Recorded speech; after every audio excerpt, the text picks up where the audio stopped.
Alhamdulillah cikgu dah klik terima tawaran. Dan lagi satu cikgu, surat tu untuk apa ya? Okey, untuk makluman anda, hari ini 25 Mei 2026 adalah harinya untuk anda klik setuju terima. Dan saya nak ucapkan tahniah kepada mereka yang berjaya klik setuju terima kerana sekarang ini secara officialnya anda telah diterima tawaran untuk masuk ke institusi TVET yang anda mohon tempoh hari. So kepada anda, tolong save video ini, kongsikan video ini kepada rakan-rakan anda dan tolong komen dekat ruangan komen. Siapa lagi berjaya klik setuju terima?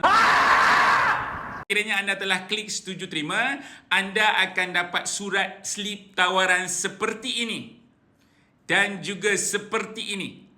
Dan paling penting, anda perlu baca dekat bahagian bawah tersebut, slip tawaran tersebut ada perkataan info penting.